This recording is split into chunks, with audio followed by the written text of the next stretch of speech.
Bismillahirrahmanirrahim. Assalamualaikum warahmatullahi wabarakatuh. Alhamdulillah wassalatu wassalamu ala Rasulillah. Amma ba'du. Faqad qala Allah Ta'ala fil Qur'anil Karim, a'udzu billahi samiil 'alim minasyaitonir rajim. Wa rattilil Qur'ana tartila. Wa qala an-nabiy sallallahu alaihi wasallam, khairukum man ta'allamal Qur'ana wa 'allamahu. Wa fi riwayah khairukum man ta'allamal Qur'an wa 'allamahu. Atau kama qala Nabi sallallahu alaihi wasallam. Bapak Ibu yang dirahmati Allah Subhanahu wa taala, ayah bunda yang semoga senantiasa dalam lindungan, pertolongan, maunah dari Allah Subhanahu wa taala. Pada pagi hari ini, insyaallah beberapa menit ke depan kita akan bersama-sama untuk mencoba mencari apa sih yang perlu kita pahami sebagai orang tua dalam rangka mendidik putra-putri kita menjadi ahlul Quran, menjadi penghafal Quran, menjadi pengemban Al-Quran. Penting untuk kita pahami, mengingat perkara yang sedang atau perihal yang sedang kita lakukan hari ini bukan perkara ringan, ini perkara berat karena menyangkut dengan kehidupan dunia kita dan sekaligus juga menyangkut dengan kehidupan akhirat kita, menyangkut surga dan neraka kita, menyangkut tentang bagaimana kita hidup dan bagaimana kita akan mati. Jadi perkaranya perkara besar, perkara yang nanti di hadapan Allah Subhanahu wa taala ini akan menjadi pembela kita, atau ini adalah menjadi sesuatu yang akan memperberat hisab kita di yaumil akhir. Bapak Ibu yang dirahmati Allah Subhanahu wa taala, oleh karena itu maka karena ini perkara yang sangat besar, perkara berat, maka kita tidak bisa berleha-leha, tidak bisa kita udah ngalir aja kayak air. Oh, nggak bisa. Ini perkara besar, perkara berat, menyangkut diri kita, menyangkut anak-anak kita. Jadi kita ini penting Bapak Ibu ya. Jadi kita ini orang penting, kita ini orang berharga, kita ini dimuliakan oleh Allah Subhanahu wa taala. Jadi perkaranya ini perkara besar. Nah, kalau persepsi kita tentang diri kita adalah besar, diri kita berharga, maka sesuatu yang kira-kira menyelamatkan kita, sesuatu yang itu bisa meningkatkan derajat kita, maka kita anggap itu perkara penting. Perkara penting, perkara agung, perkara besar. Nah, diantaranya adalah bagaimana ketika kita menyiapkan diri kita, menyiapkan anak-anak kita, putra-putri kita menjadi ahlul Quran. Nah, ini filosofi awalnya harus seperti ini. Sehingga nanti akan ada banyak halangan, rintangan, tantangan, dan itu memang seninya, dan itu memang sesuatu yang mesti kita hadapi dan kita pecahkan, kita cari solusinya. Nah, begitu. Jadi berangkat dari pemahaman tentang pentingnya kita untuk mengupgrade, untuk meningkatkan kualitas serta mutu kita. Nah, tentu ini tidak bisa lepas dari kerjasama yang baik antara orang tua dengan guru, antara orang tua dengan putra-putrinya, antara guru dengan murid-muridnya. Ini mesti ada kerjasama. Nah, oleh karena itu pada sesi ini, pada pagi hari ini, insya Allah kita akan mencoba untuk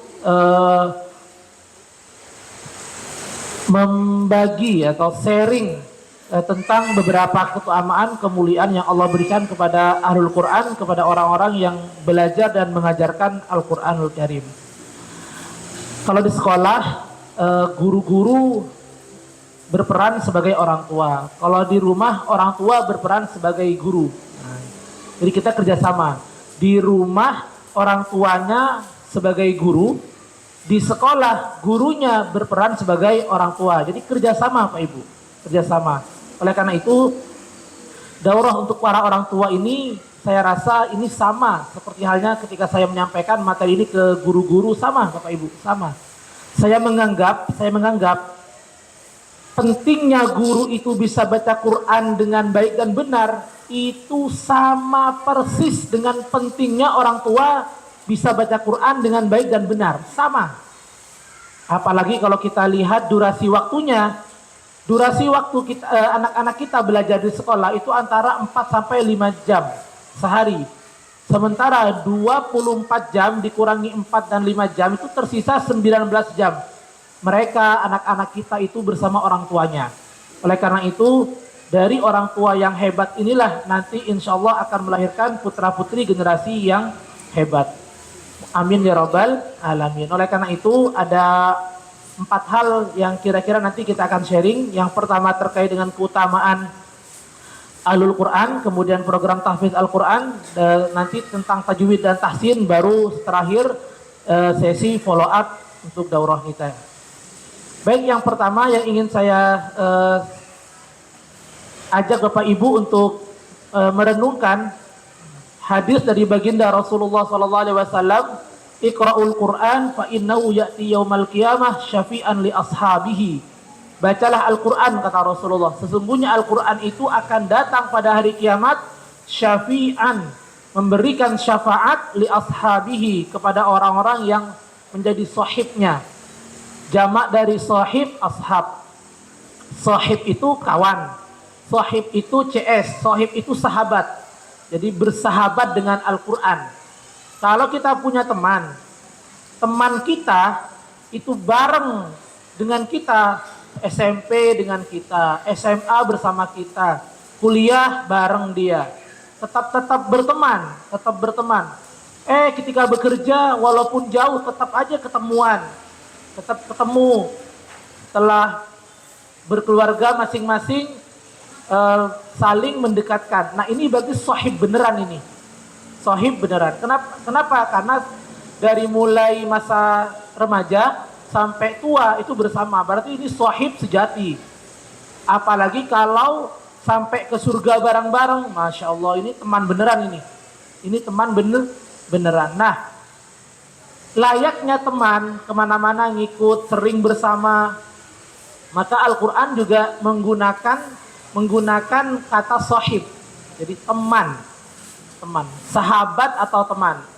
Nah, ini yang menjadi PR kita. Apakah kita bisa menjadikan Al-Quran itu sebagai teman atau tidak? Kalau kita jadikan sebagai sahabat, sebagai teman, kalau dia datang ada dia, itu bahagia kita. Tapi kalau ada dia kita sedih, itu bukan sahib namanya, itu musuh. Contoh begini, Bapak Ibu jangan lupa nanti akan ada daurah. Senang apa sedih?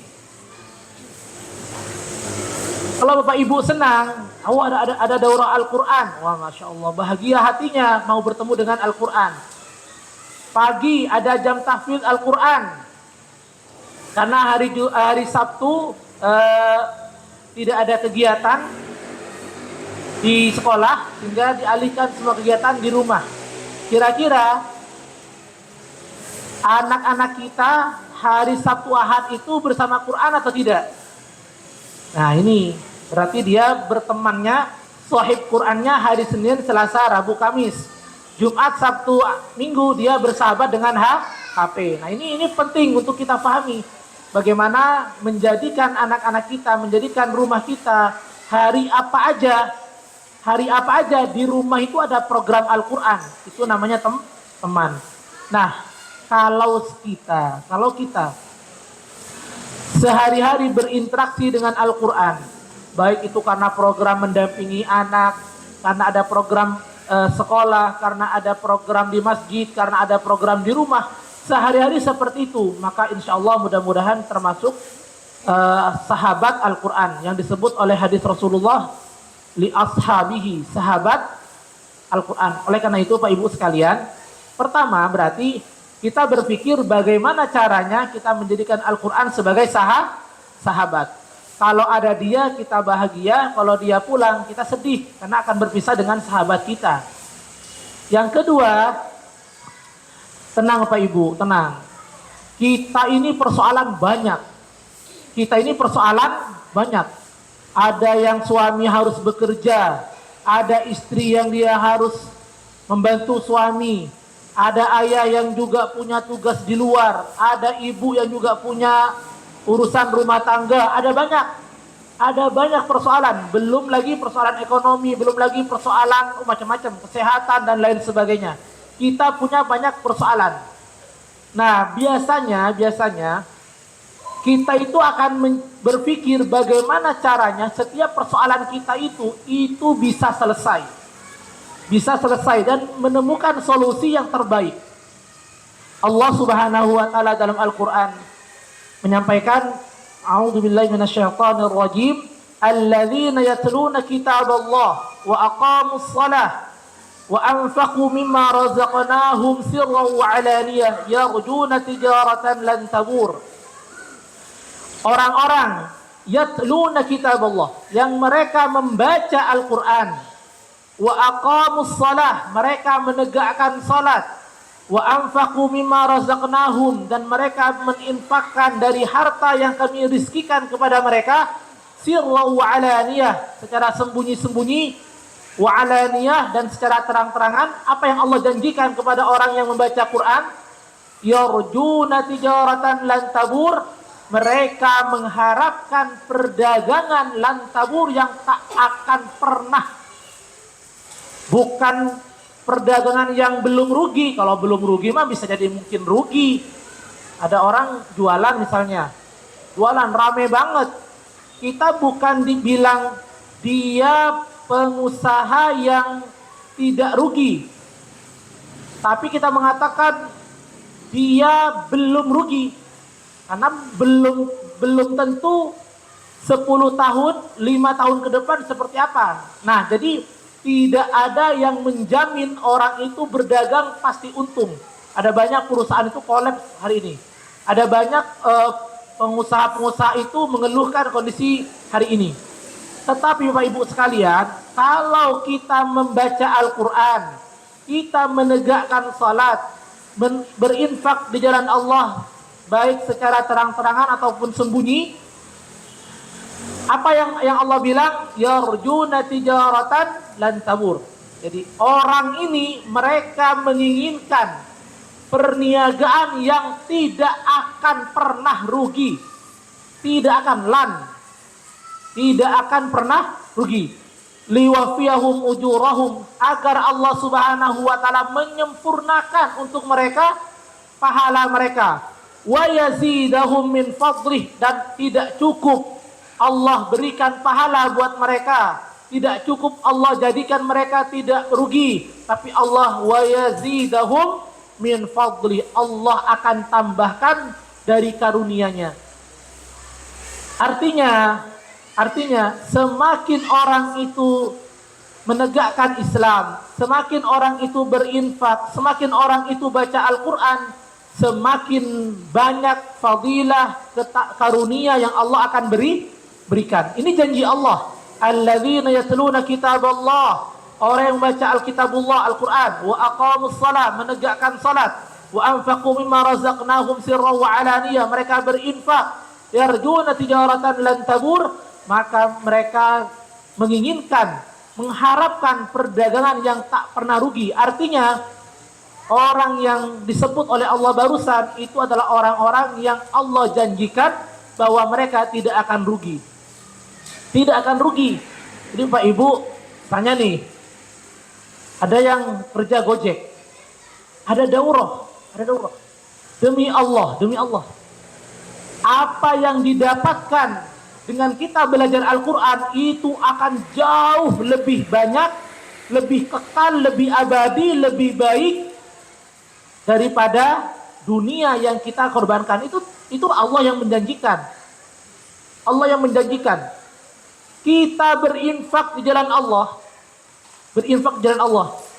Apa yang kita infakkan itu tidak akan merugi. Bahkan menyesal kita, ya Allah, ternyata apa yang saya infakkan, apa yang saya berikan, ternyata itu tidak ada apa-apanya. Andaikan lebih banyak lagi, mungkin saya akan lebih mendapatkan karunia lebih besar lagi dari Allah Subhanahu wa taala. Menyesal karena berasa kurang, merasa belum maksimal. Nah, Dan tidak hanya itu, wa yazidahum min fadlih. Allah akan tambahkan karunia-Nya, Allah akan tambahkan kemuliaan untuk orang-orang yang mereka disebut oleh Allah yatluna kitaballah wa aqamus shalah wa anfaqu mimma razaqnahum tadi itu. Nah, oleh karena itu Pak Ibu sekalian hormati Allah Subhanahu wa taala, kita berpikir bagaimana syariat Allah itu ketika dilaksanakan. Ketika kita menunaikan membaca Al-Qur'an. Sini jelas redaksinya itu yatluna, membaca. Jadi ketika kita membaca, yakinlah bahwa Allah menjanjikan kepada kita karunia yang besar, yang banyak. Kemudian, nah ini berikutnya, kalau kita sudah yakin bahwa orang yang membaca Quran itu tidak akan pernah rugi, berikutnya adalah bagaimana dengan kondisi kita hari ini. Ya, kalau semuanya bagus, alhamdulillah. Tapi di sini orang tua, nanti di sesi ketiga, nanti saya akan umumkan capaian atau hasil dari tes kemarin ya. Nanti di sesi berikutnya. Bagaimana dengan kondisi kita yang mungkin ada yang mampu baca Quran bagus, ada yang pas-pasan, ada yang kurang. Tenang Bapak Ibu. Rasulullah menyampaikan kabar gembira untuk kita semua tanpa terkecuali. Apa kata Rasulullah? Al-mahiru bil Quran ma'as safaratil kiramil bararah. Orang yang mahir, orang yang pandai, lancar membaca Al-Quran, ma'as safaratil kiramil bararah. Dia beserta malaikat yang mulia, yang lancar, yang mahir, diberikan oleh Allah menjadi sahabat malaikat yang mulia. As-safarah itu delegasi, itu rasul, itu malaikat. Al-kiram yang mulia, al-bararah yang senantiasa dalam ketaatan. Malaikat yang mulia yang senantiasa taat kepada Allah Subhanahu wa taala. Itu temannya. Coba kita perasaan kalau kita misalnya bilang Abi Tamam tadi kok nggak hadir di acara ngopi bareng, di acara ngopi. Oh ya maaf Ustaz, tadi saya diajak makan dulu sama Prabowo.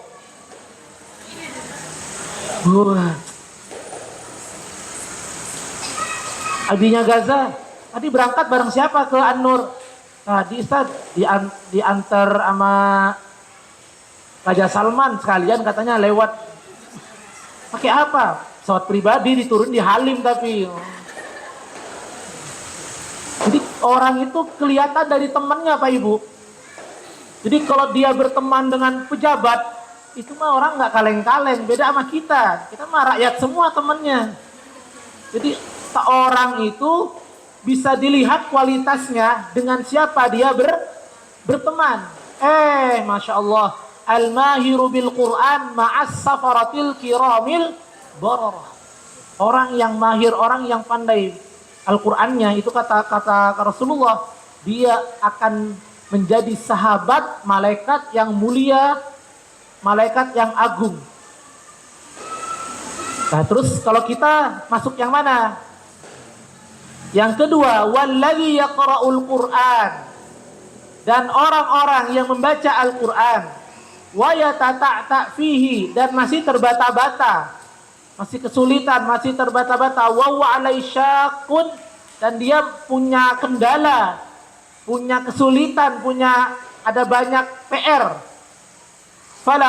Lahu ajran, maka baginya tetap mendapatkan 2 kemuliaan dari Allah Subhanahu wa taala.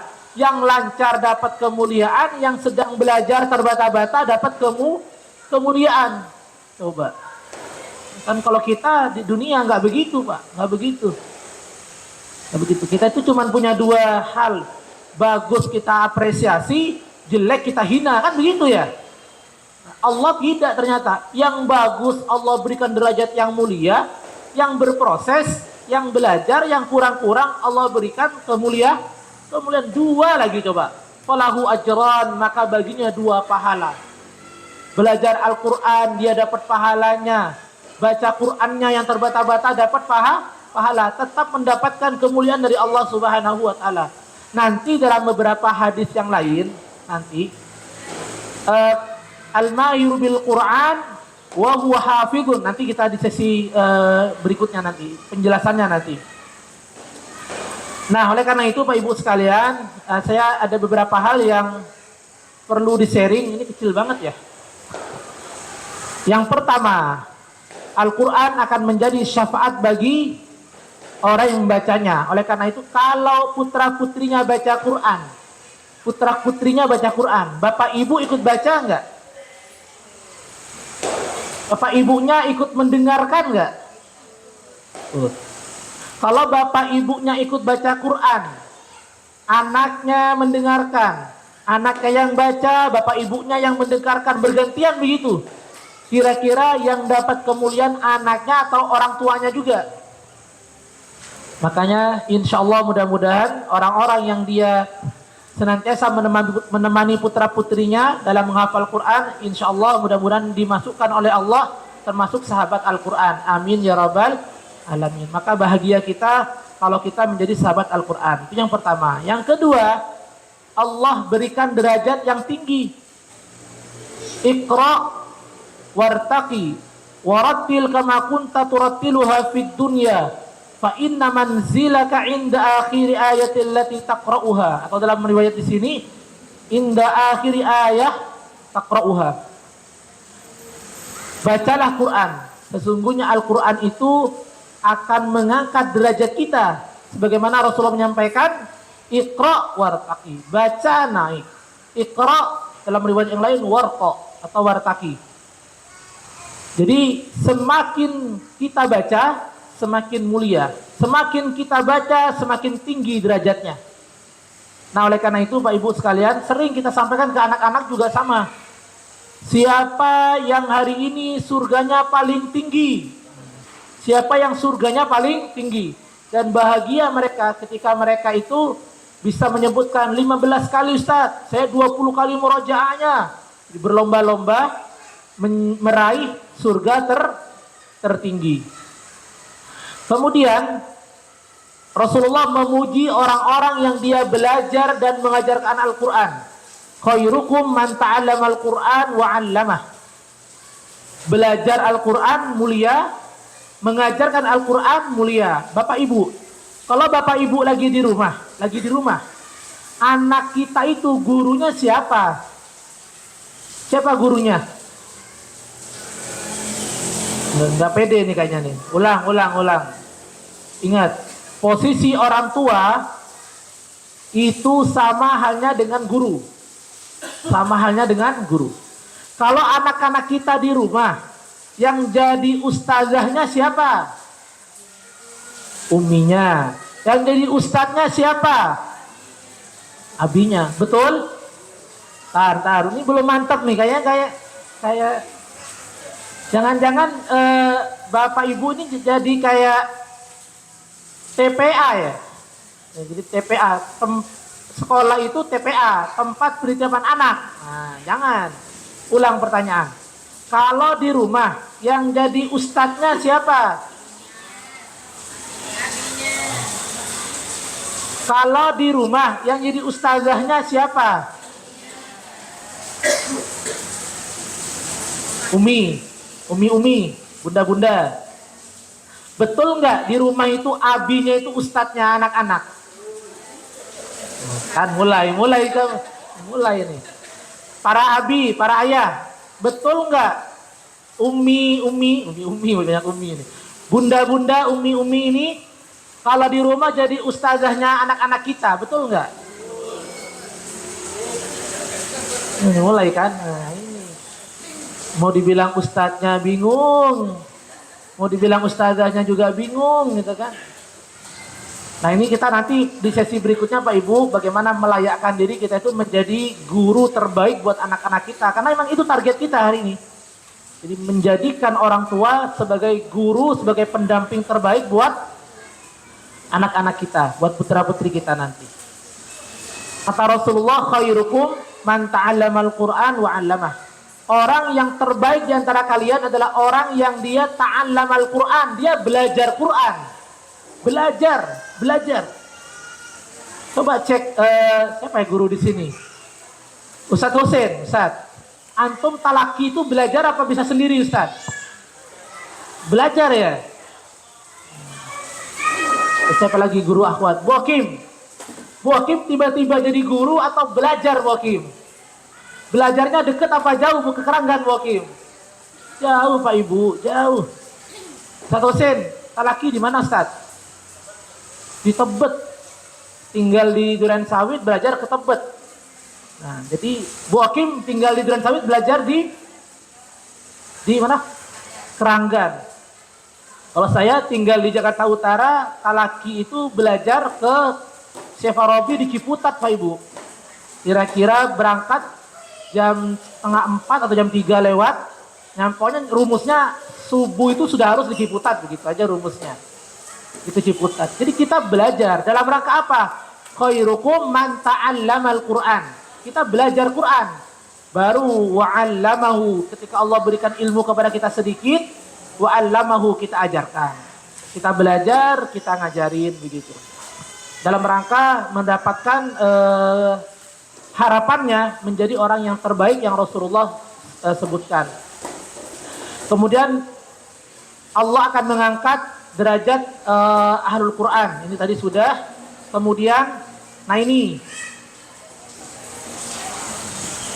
Bapak Ibu sekalian rahmat Allah Subhanahu wa taala, ini menjadi distorsi di masyarakat ini. Ini menjadi distorsi di masyarakat. Di mana orang itu berani mereka itu maju jadi imam. Maju jadi imam. Tapi belum tentu mereka itu layak menjadi imam.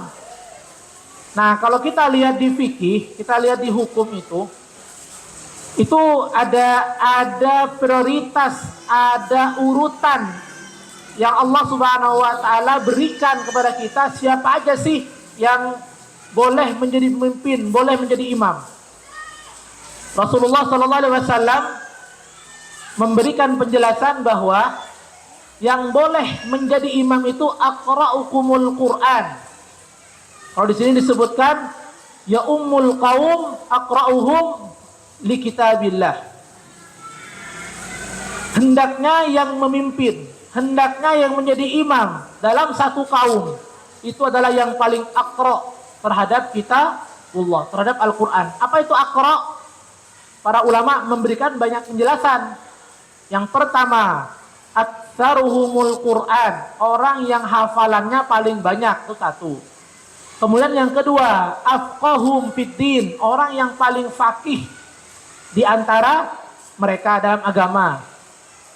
Faqih itu sebagaimana Imam Ibnu Malik memberikan penafsiran bahwa aqra itu adalah afqah, orang yang paling faqih. Karena dulu ini yang jadi distorsi nanti di masyarakat. Dulu sahabat, tabi'in, para ulama generasi salaf itu, Pak Ibu, semakin mereka itu faqih, semakin mereka itu menguasai Al-Quran. Semakin mereka itu paham agama, itu semakin posisinya itu semakin mulia di hadapan Allah. Dan diposisikan mereka sebagai orang yang mulia. Semakin orang itu banyak hafalannya, itu menunjukkan tingkat kefakihannya. Jadi fakih dalam agama itu sejajar, selaras dengan pemahaman dia tentang Al-Quran. Tidak terpisah. Jadi bukan begini, dia mah tugasnya ngafal aja, terus fakih nggak ngerti agama, nggak ngerti. Nah, ini nggak begitu. Dia fakih, dia paham Quran, dia hafal. Jadi sepaket. Nah, jadi kefakihannya itu terlihat dari bacaannya, kefakihannya itu terlihat dari hafalannya, kefakihannya itu terlihat dari Al-Qur'annya. Nah, begitu. Disitulah kenapa kemudian nanti makna fakih atau makna mahir itu sama dengan makna hafal. Jadi hafal itu maksudnya adalah fakih, hafal itu maksudnya faham, hafal itu maksudnya mengamalkan. Nah, itu nanti begitu ininya, pemaknaan komprehensifnya dari banyak hadis. Kemudian beserta malaikat. Nah ini yang khusus untuk para ayah bunda ini. Ini untuk para ayah bunda. Yaji'ul Qur'an yaumal qiyamah fayaqulu ya Rabb. Ini dialog Ibu, ini dialog nanti kondisi kita akan seperti inilah. Nanti di akhirat itu, di yaumil qiyamah itu kita akan ada dialog dengan Allah. Kita akan diskusi dengan malaikat, kita akan berdebat dengan anak kita akan berdiskusi dengan teman-teman kita. Nah, Al-Qur'an itu akan datang, yaji'ul Qur'an yaumal qiyamah. Dia akan datang pada hari kiamat. Kemudian dia mengatakan, ya Rabb, wahai Allah. Apa kata dia? Halih. Ya Rabb, berikan dia itu perhiasan. Hiasi dia ya Allah. Berikan hiasan. Kemudian diberikanlah mahkota kemuliaan itu kepada ahlu Quran tadi itu. Kepada orang yang hafal, kepada orang yang faqih, kepada orang yang mengamalkan, kepada orang yang mahir itu. Kemudian, ya Rabb zidhu, ya Allah enggak cukup ya Allah, tambahkan ya Allah. Zidhu, tambahkan ya Allah. Kemuliaan mahkota Allah berikan, ternyata Al-Qur'an tidak membiarkan. Tidak ya Allah, tambahin lagi ya Allah, tambah lagi ya Allah. Fayul bisu hullal karamah. Kemudian dipakaikan kepada orang ini pakaian kemuliaan. Tidak cukup begitu Pak Ibu. Zidhu, tambahin lagi ya Allah. Oh Pak ya Allah, coba. Kita diberikan mahkota, kita diberikan derajat yang tinggi, ternyata Quran malah minta, ya Allah tambahin lagi ya Allah. Kenapa Pak Ibu? Kenapa Al-Quran nanti malah membela, malah minta kita itu tambahin lagi, zidhu. Ternyata ini kita menjadi sahibul Quran, menjadi ahlul Quran, itu perkara yang tidak ringan, perkara yang berat. Oleh karena itu, Al-Quran akan melihat perjuangan kita, Allah akan melihat perjuangan kita. Nggak mudah Pak Ibu, kita itu bisa membaca Quran. Itu nggak mudah, kita butuh belajar, butuh ekstra.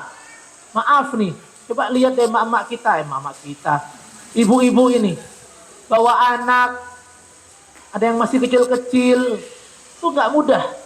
Belum lagi kalau urusan di rumah.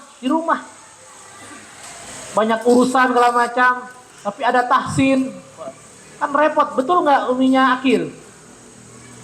Jam 11 udah nongkrong di depan sekolah. Emang dikira deket? Tanah Abang. Tidak mudah bapak-bapak juga. Belajar, tes, gagal. Belajar lagi, tes kedua kalinya, masih gagal. Entahlah ketiga kalinya gimana. Tidak mudah. Begitupun juga yang sibuk bekerja, capek.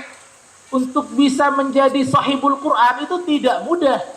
Makanya ketika orang itu berhasil dekat dengan Quran, berhasil dia memahami Quran, berhasil dia melaksanakan Al-Quran, berhasil dia menyampaikan, mendakwakan Al-Quran, itu bukan perkara ringan, bukan perkara mudah, butuh perjuangan. Maka pantas ketika di yaumil akhir, Al-Quran meminta kepada Allah, ya Rabb, ya Allah, zidhu, tambahin ya Allah.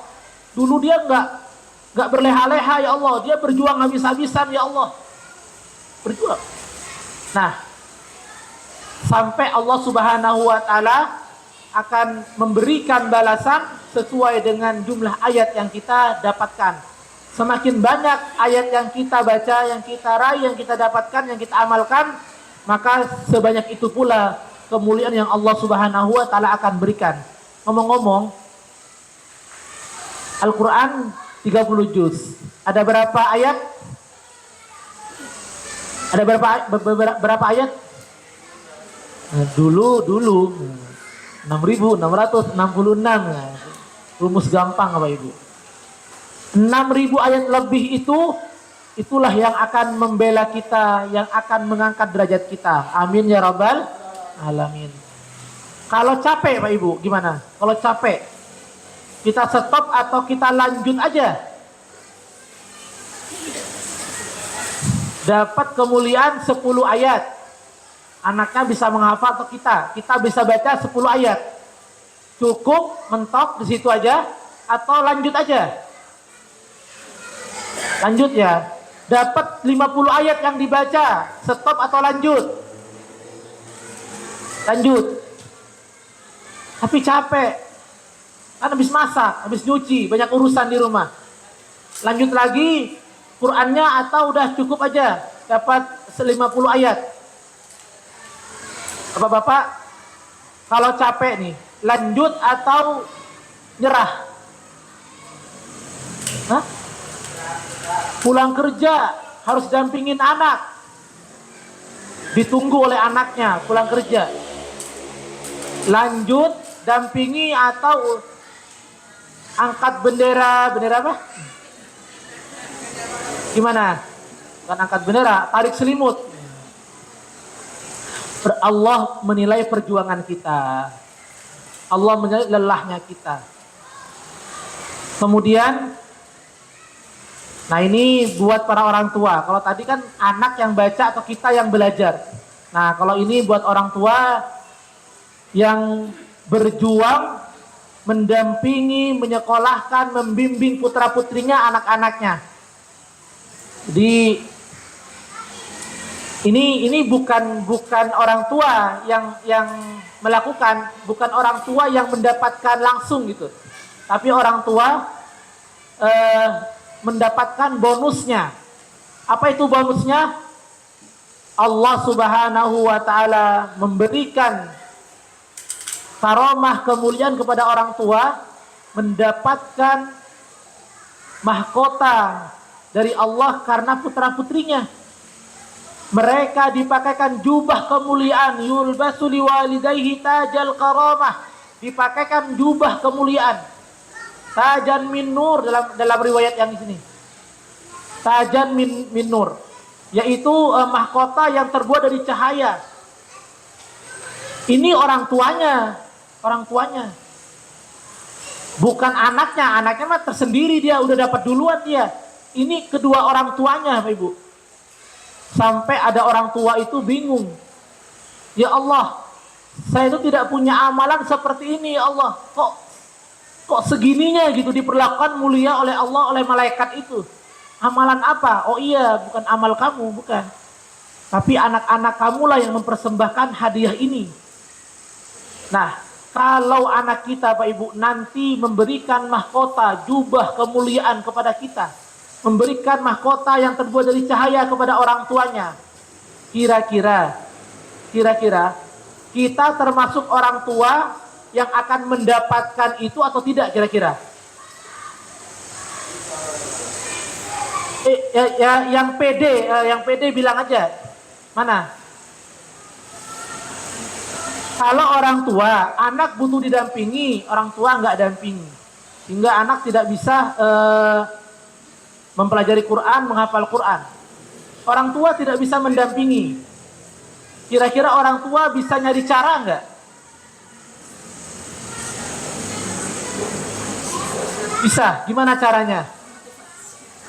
Ayo nak, ngafal nak. Abi cuma bisa motivasi aja nak. Kamu yang baca, Abi yang dorong. Ayo nak. Atau kita paksa aja, setuju?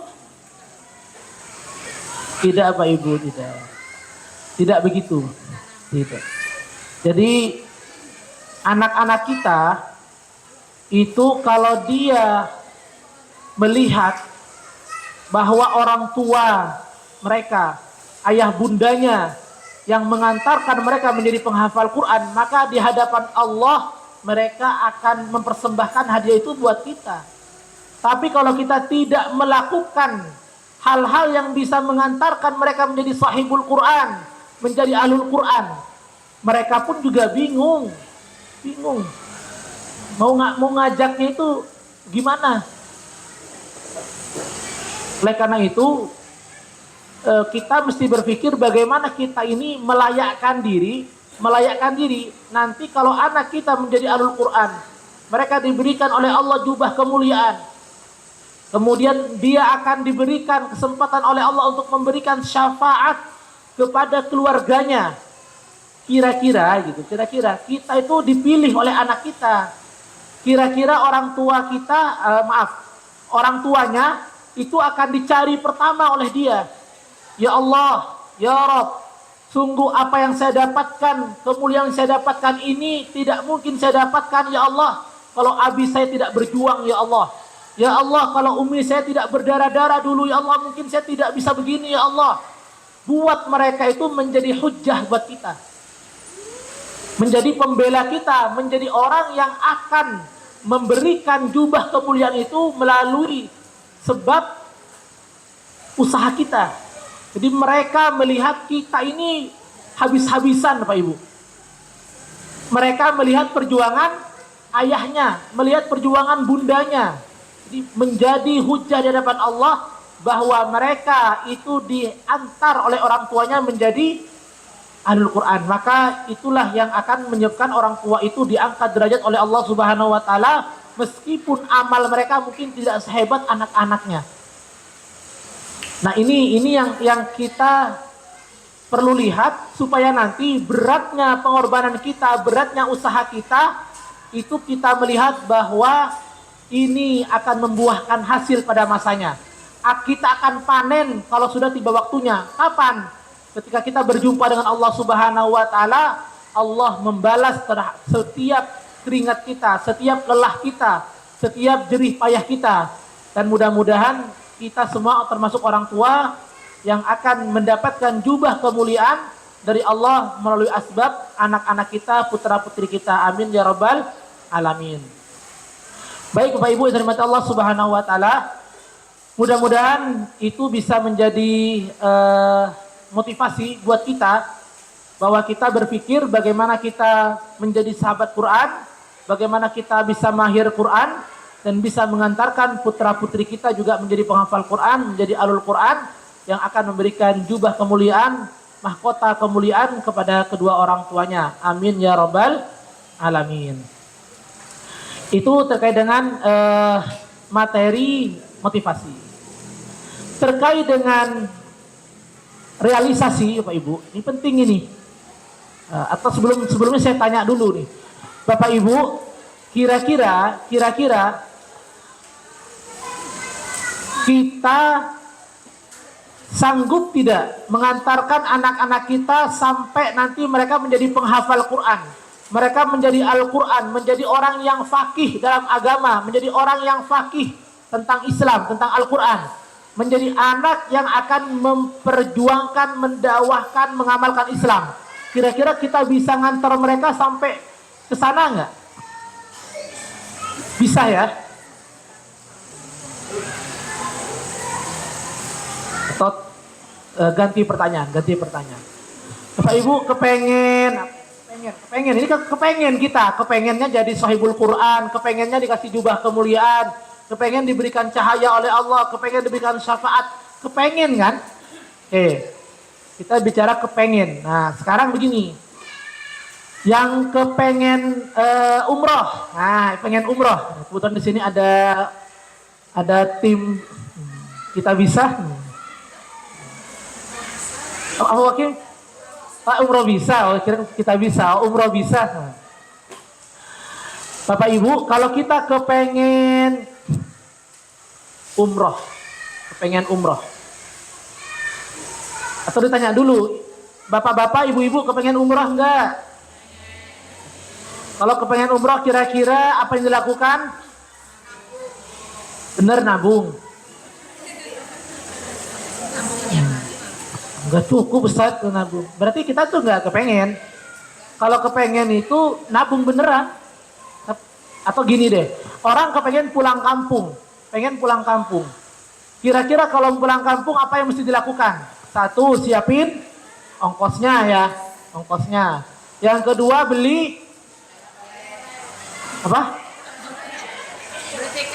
beli tiketnya atau bayar beli tiketnya gitu ya. Jadi ada uang buat pulang kampung, kemudian beli tiket, terus bekal selama di perjalanan, kemudian bekal nanti